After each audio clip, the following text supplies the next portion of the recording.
नमस्कार दोस्तों, एक बार फिर से स्वागत है आप सभी का आपके अपने YouTube channel maths by Gajendra Singh पर। दोस्तों, एनटीपीसी प्रीवियस ईयर के जो सवाल हम सॉल्व कर रहे थे, इसी को आगे बढ़ाते हुए एक नया वीडियो आप सभी के लिए। आप चैनल पर नए हैं तो सब्सक्राइब कर लीजिएगा और अपने दोस्तों के साथ शेयर ज़रूर कर दीजिएगा। पहले सवाल की तरफ हम बढ़ रहे हैं। देखो, पहला सवाल कह रहा है कि 72 सेंटीमीटर व्यास वाले वृत्त के आकार के एक बगीचा बनाया गया है और वहाँ बगीचे के केंद्र में एक खेल का मैदान है और उसकी त्रिज्या कितनी है? 4 मीटर त्रिज्या है। अब बना हुआ वर्ताकार रिंग का क्षेत्रफल ज्ञात करो। देखो क्या कह रहा है, सवाल यह कह रहा है कि एक पहले आपने 74 मीटर व्यास वाला एक वर्ताकार बगीचा बनाया, तो इसका व्यास कितना है? ये पूरा व्यास है, ये है 72 मीटर। इसके अंदर एक ऐसा मैदान बनाया है अंदर की तरफ, और इस मैदान की जो त्रिज्या पूछी है, ये त्रिज्या उसने दी है 4 सेंटीमीटर, मतलब त्रिज्या 4 सेंटीमीटर इसकी है, 4 मीटर। अब पूछ रहा है कि इस भाग का क्या करना है, आपको क्षेत्रफल निकालना है। जो ये रिंग नुमा भाग बचा है, इसका क्षेत्रफल निकालना है। इसके लिए मैं क्या करूँगा, आपको पता है, पहले मैं बड़े वाले वृत्त का क्षेत्रफल निकाल लूँगा और फिर छोटे वाले वृत्त का क्षेत्रफल हम निकाल लेंगे। जब दोनों का क्षेत्रफल हमारे पास होगा तो हम क्या करेंगे, इस बड़े वाले में से ये छोटे वाला माइनस कर देंगे। बड़े वाले वृत्त के लिए व्यास जब 72 मीटर है तो आप मुझे बताएं त्रिज्या क्या होगी। त्रिज्या बड़े वाले के लिए त्रिज्या आप लेंगे तो 72/2 36 मीटर मिल गई हमें। कौन सी? बड़े वाले की त्रिज्या। जब बड़े वाले की त्रिज्या मिल गई तो मैं क्या करूँगा, बड़े वाले का निकालूंगा क्षेत्रफल। और वृत्त का क्षेत्रफल आप सभी को पता है क्या होता है, πr²। ये किसका होता है? वृत्त का क्षेत्रफल πr²। पाई का मान 22/7 इंटू r² का मान 36 का स्क्वायर। यह किसका मान आ गया? बड़े वाले वृत्त का क्षेत्रफल मिल गया। अब हम देखेंगे छोटे वाले की त्रिज्या कितनी है, 4 मीटर। छोटे वाले की त्रिज्या 4 मीटर है तो छोटे वाले का क्षेत्रफल क्या होगा, πr²। 22/7 इंटू r का मान 4 और इसका स्क्वायर। बड़े वाले में से छोटे वाले को क्या करना है, माइनस। तो 22/7 और 36 का स्क्वायर माइनस 22/7 4 का स्क्वायर। हम देखेंगे कि यहाँ से 22/7 क्या आ रहा है, कॉमन ले लिया, इंटू यहाँ पे बचेगा 36 का स्क्वायर माइनस 4 का स्क्वायर। अब देखो 36 के टुकड़े करो, क्या क्या हो रहे हैं, 18 दूनी 36 और 9 चौके 36। तो 9 चौके 36 करेंगे तो 4 का स्क्वायर और 9 का स्क्वायर माइनस 4 का स्क्वायर। इसमें से मैं 4 का स्क्वायर बाहर ले लेता हूँ कॉमन, तो हम देखेंगे ये मिलेगा हमें 22/7। 4 का स्क्वायर होगा 16, वो कॉमन ले लिया। अब बचेगा 9 का स्क्वायर जो 81 माइनस यहाँ पर बचेगा 1, तो 1 का 1। क्या मिला, 22/7 इंटू 16 इंटू 80। अब इनको क्या करना है, गुणा करके भाग दे देना है। अब मैं गुणा कर देता हूँ, तो 22 का 16 से गुणा कर लेते हैं। तो देखो 16 दूनी 32, हाथ की 3, 16 दूनी 32 और 3 35। इसका करेंगे 80 से गुणा, फिर देंगे 7 का भाग। 80 से करेंगे तो 0 का 0, 8 दूनी 16, हाथ की 1, 8 पंजे 40 और 1 41, हाथ की 4, 8 की 24 और 4 28, और भाग दे दिया मैंने 7 का। अब देखो क्या कह रहा है, रिंग का क्षेत्रफल पूछा है भाई। 7 चौके 28 समथिंग 4 बार भाग जा रहा है,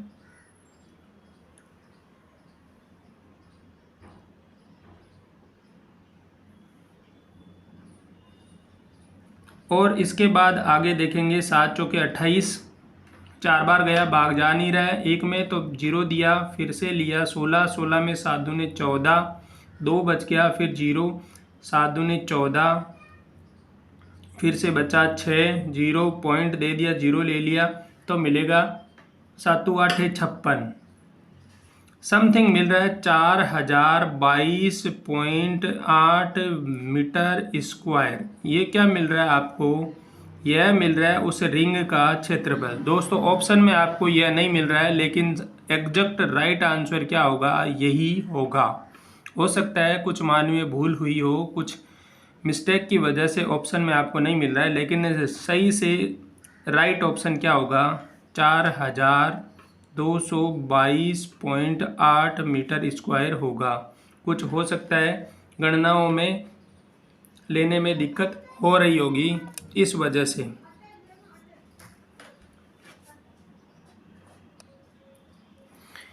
इस तरह से 74 मीटर होगा, तो ऑप्शन यही होगा। अगर ऑप्शन की तरफ हम देखें तो मुझे सॉल्व करने के बाद पता चला कि हम यहाँ पर 72 की जगह हम अगर 22 मीटर लेते हैं व्यास, तो अपना सी ऑप्शन राइट होता है। लेकिन दोस्तों जब 72 है तो उसके हिसाब से राइट ऑप्शन यही मिलेगा, 4022.8, जो हम सही हैं। ऑप्शन में नहीं मिल रहा है, क्यों नहीं मिल रहा है? उसकी वजह ये है कि यहाँ पे 72 की जगह अगर 22 लेते हैं तो आपको ऑप्शन सी राइट मिलता है। लेकिन हमारे पास 72 है तो हम 72 से ही सॉल्व करेंगे, और 72 से सॉल्व करने के बाद फाइनल आंसर उस रिंग का क्षेत्रफल क्या मिलेगा? 4022.8 मिलेगा। ठीक है।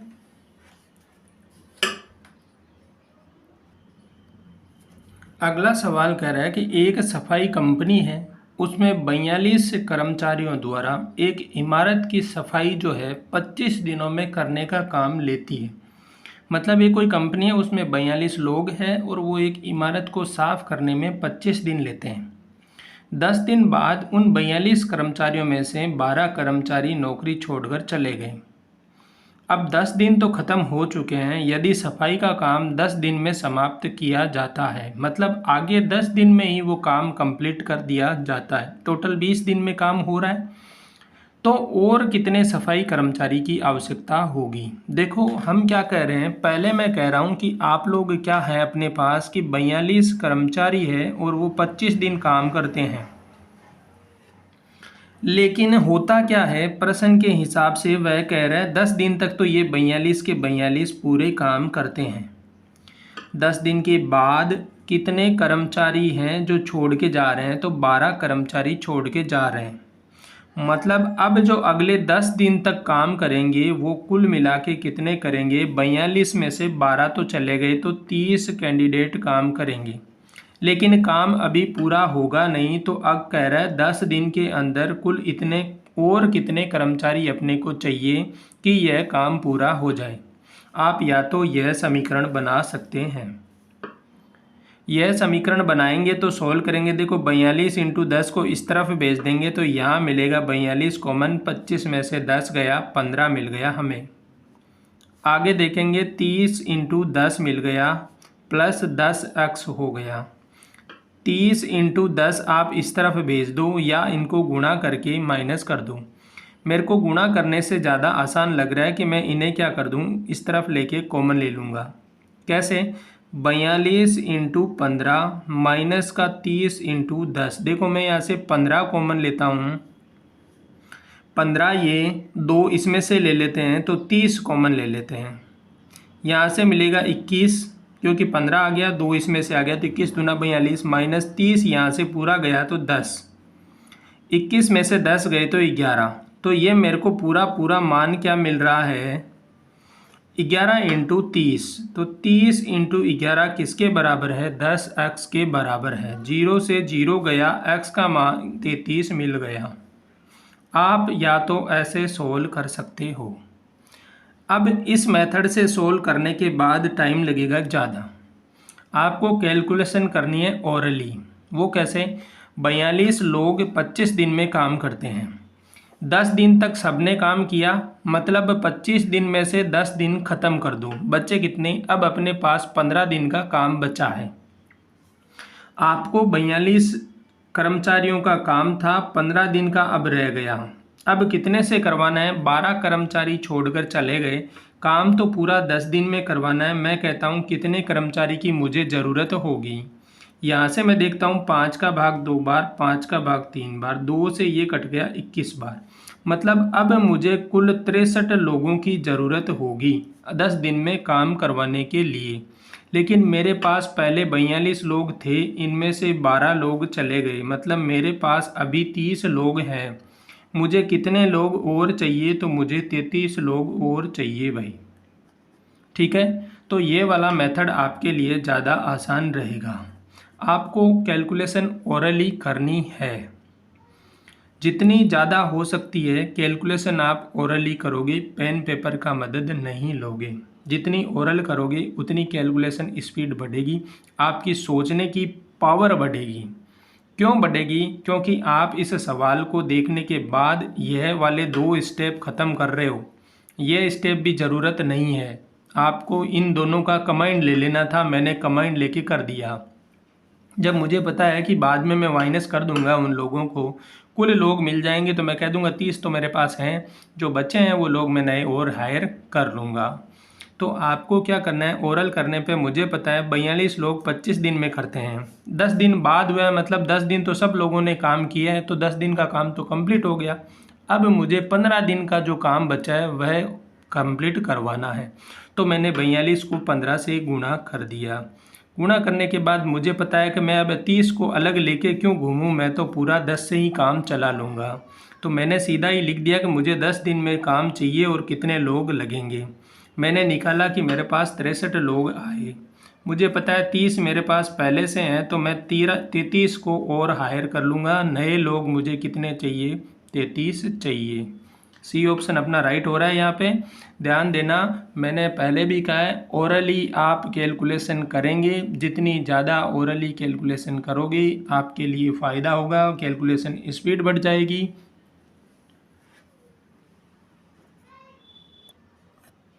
अगला सवाल है, इसमें कुछ नहीं करना, आपको यूनिट चेंज करनी है। कह रहा है रेलगाड़ी 435 किलोमीटर की दूरी 2.5 घंटे में तय करती है, इसकी चाल मीटर प्रति सेकंड में ज्ञात करनी है। पहली बात, दूरी कितनी? दूरी है 435 किलोमीटर। किलोमीटर को मीटर में चेंज करेंगे तो 1 किलोमीटर में 1000 मीटर होते हैं, तो मैंने 1000 से गुणा कर दिया, मीटर हो गया। अब लेते हैं समय।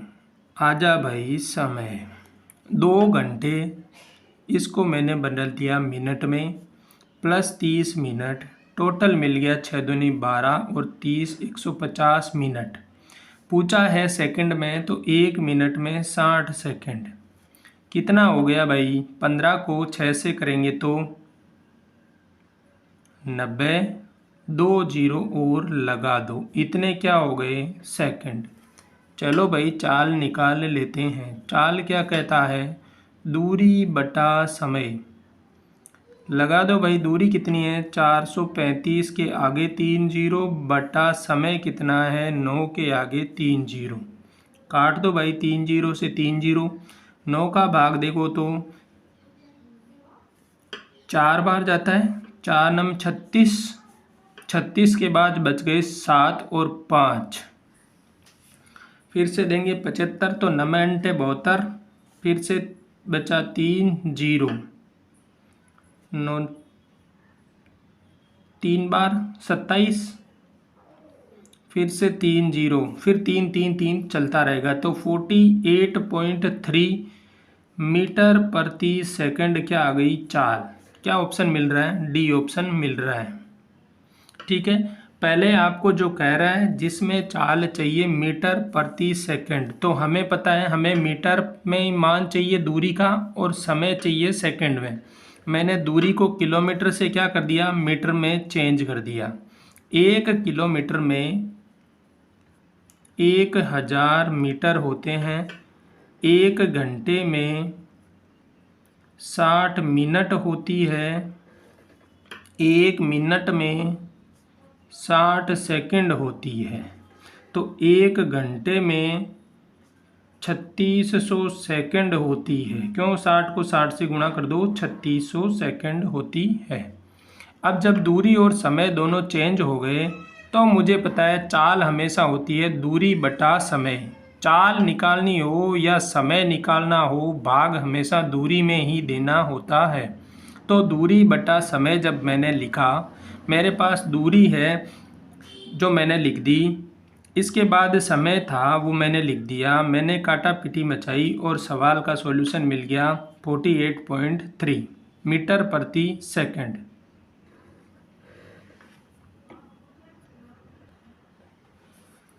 अगला सवाल है 23,465 रुपये का दूसरे वर्ष में 7.5% की दर से प्राप्त साधारण ब्याज और चक्रवर्ती ब्याज के बीच का अंतर ज्ञात करो। भाई जब दोनों का अंतर निकालना हो तो एक मेथड तो कहता है कि आप पहले साधारण ब्याज निकालो, दूसरी बार चक्रवर्ती ब्याज निकालो और इन दोनों का अंतर निकालो। पहला स्टेप, पहला तरीका हमने बताया, पहले CI SI और फिर इन दोनों का अंतर, यह कर सकते हो। दूसरा मेथड कहता है कि आप पिरामिड से सोल्व कर सकते हो। पिरामिड में पहला 1, फिर 1 2, फिर 1 3 3 और फिर इसके साथ आगे आगे चलना है, ये वाला भी कर सकते हो।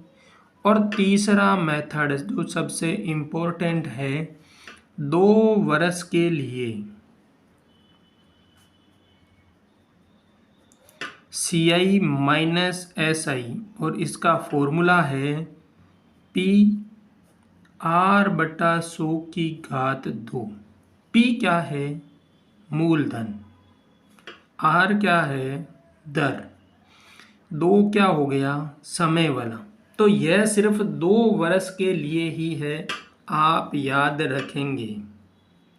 2 वर्ष का साधारण ब्याज और चक्रवर्ती ब्याज का अंतर निकालने का फॉर्मूला मूलधन दर बटा 100⁴। आप सीधा देखेंगे कितना है मूलधन, 23,465 इंटू दर कितनी, 7.5 बटा 100 और इसकी घात कितनी, 2। भाई पॉइंट हटेगा तो 1 0 बढ़ेगा, तो इसको क्या करना है, सोल्व। देखें आप लोग इसे सोल्व करके कमेंट में बताएंगे कि यह कितना हो रहा है। आप लोग जितना काट सकते हैं काट सकते हो। 25 का भाग 3 बार, 25 का भाग 4 बार, 25 का भाग 3 बार, 25 का भाग 4 बार। अब देखो गुणा करो तो यह मिल रहा है आपको 23,465 इंटू 9 बटे 4 चौके 16 और 2 0। इनको सोल्व करो और आप जल्दी से जल्दी मुझे बताएंगे कि कितना आंसर आएगा। कौन कौन कमेंट सेक्शन में बताता है, देखते हैं इसको सॉल्व करके कौन जितना जल्दी सॉल्व करेगा। ठीक है, सॉल्व करके बताना कौन सा ऑप्शन राइट होगा। ये आपके लिए होमवर्क का काम।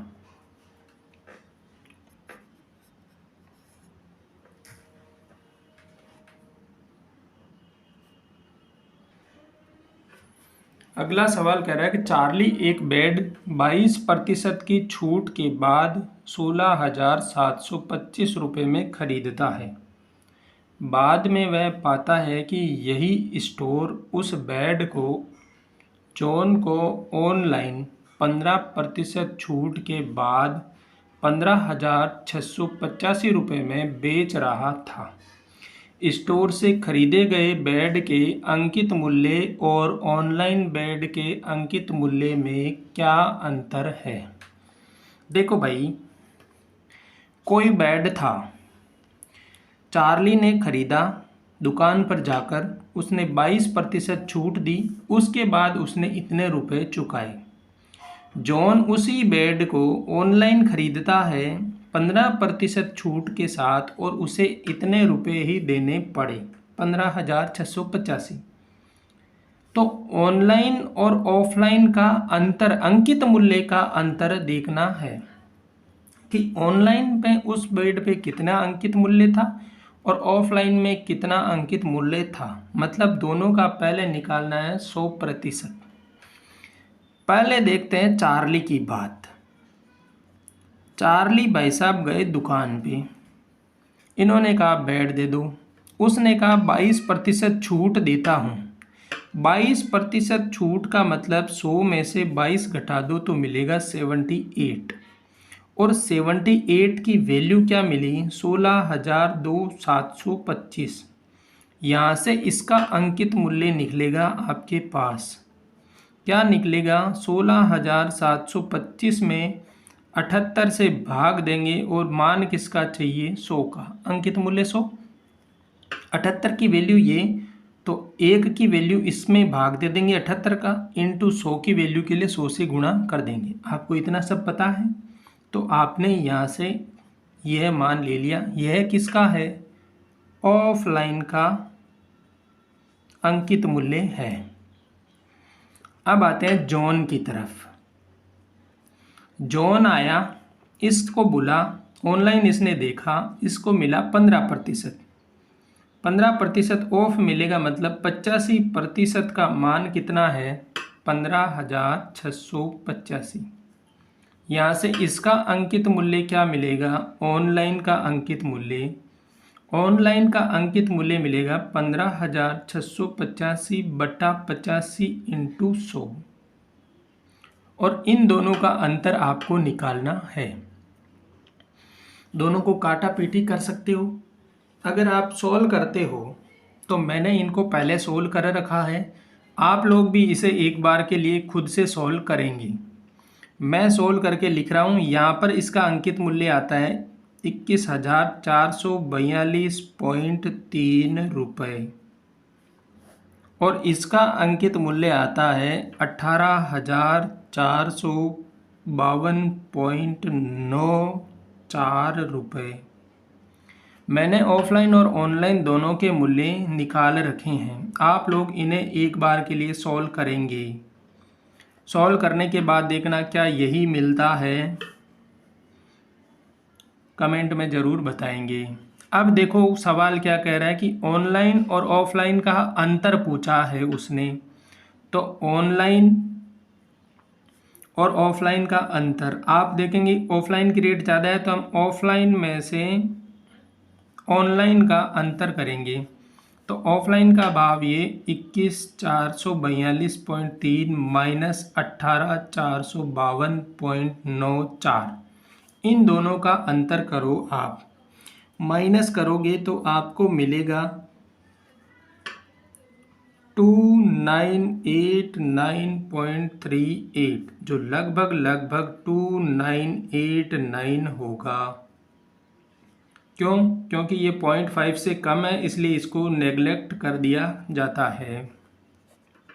आप एक यह भी बताएंगे मुझे कि 3442.68 इसका निकटतम मान, या हम इसे निकटतम मान में कैसे लिखेंगे, और अप्रोक्सीमेट वैल्यू बताएंगे, और एक इसकी बताएंगे 4847.3, इसकी अप्रोक्सीमेट वैल्यू भी आप कमेंट में बताएंगे। ये दो सवाल आप मुझे बताएंगे, अप्रोक्सीमेट की वैल्यू कैसे प्राप्त करते हैं।